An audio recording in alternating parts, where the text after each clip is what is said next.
గోబీ పకోడా. కాలీఫ్లవర్‌తో చేసే ఈ గోబీ పకోడా దీన్ని మనం ఈవినింగ్ స్నాక్‌గా కూడా తినొచ్చు. అలానే పప్పుచారు, సాంబారు.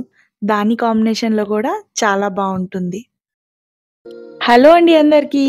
నేను మీ Shabnaz. Welcome back to my channel Shabnaz things. Gobi pakoda చేసుకోవడానికి ముందుగా కాలీఫ్లవర్‌ని ఈ విధంగా ముక్కలు చేసుకొని ఒకసారి క్లీన్ చేసి పెట్టుకోవాలి. తర్వాత స్టవ్ ఆన్ చేసి బౌల్లో వాటర్ వేసుకొని అందులో 1 స్పూన్ సాల్ట్, అలానే 1/2 స్పూన్ వరకు పసుపు వేసి నీళ్ళని బాగా మరిగించాలి.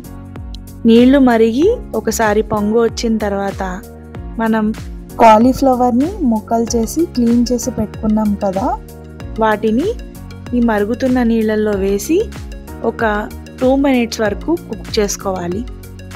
అలా కుక్ అయిన తర్వాత వేరొక బౌల్లో తీసుకొని ఈ కాలీఫ్లవర్ పీసెస్ని పక్కన పెట్టుకోవాలి.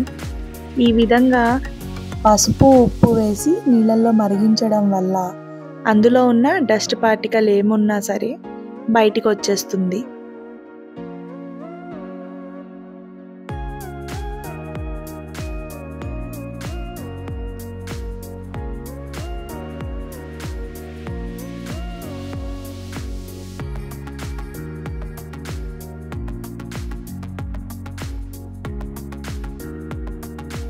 ఇప్పుడు ఈ కాలీఫ్లవర్ని మ్యారినేట్ చేసుకోవాలి.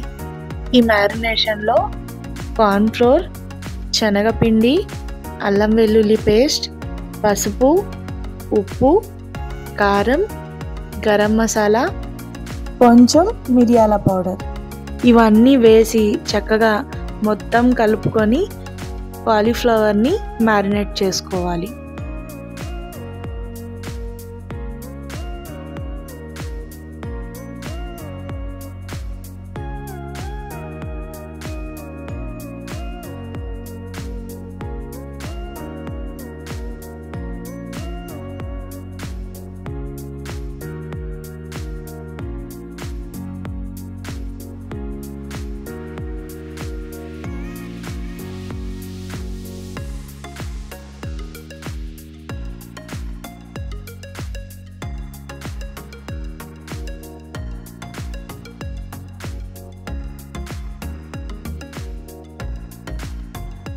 ఇది మ్యారినేట్ చేసుకునేటప్పుడు ఇందులో లైట్గా కొంచెం వాటర్ వేస్తే సరిపోతుంది. ఇక్కడ వీడియోలో మీరు చూసినట్లయితే కన్సిస్టెన్సీ మీకు అర్థమవుతుంది. నేనైతే చిన్న గ్లాస్ తోటి 1/2 గ్లాస్ కన్నా తక్కువ వాటరే వేసుకున్నాను. సో ఈ విధంగా కలిపిన దాన్ని ఒక 5 మినిట్స్ వరకు పక్కన పెట్టుకొని స్టవ్ మీద వేరొక ప్యాన్ పెట్టుకొని ఆయిల్ వేసి ఆయిల్ని బాగా హీట్ చేసుకోవాలి.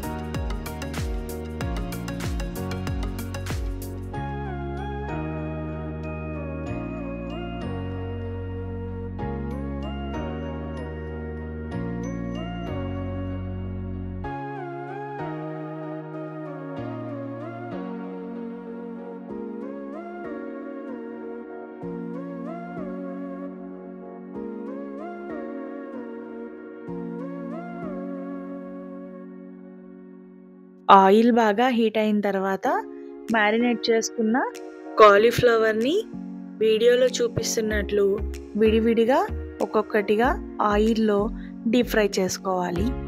ఒక 5 నిమిషాలు లేట్ అయినా స్టవ్ని మీడియం ఫ్లేమ్లోనే పెట్టి డీప్ ఫ్రై చేసుకోండి, లేకపోతే కాలీఫ్లవర్ అనేది ఉడకదు. చక్కగా ఒక సైడ్ మనకి ఫ్రై అయిన తర్వాత గరిటతో మరొక సైడ్కి తిప్పుకోవాలి.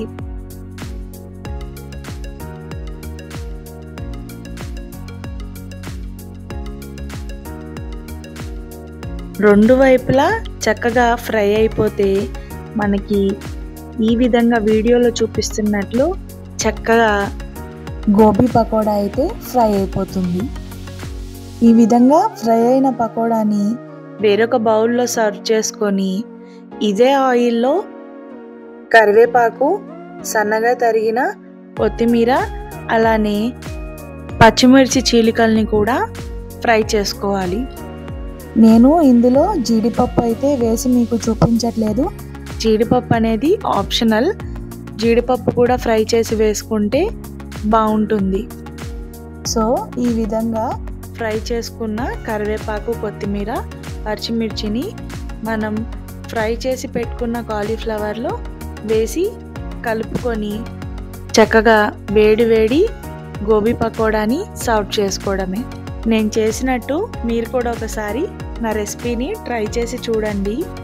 ఖచ్చితంగా 100% చెప్తున్నా, కాలీఫ్లవర్ తినని వాళ్ళు కూడా చక్కగా తిని ప్లేట్ ఖాళీ చేయడం అయితే ఖాయం. ఈ గోబీ పకోడా రెసిపీ నచ్చినట్లయితే కనుక వీడియోని లైక్ చేసి షేర్ చేయండి. Thank you.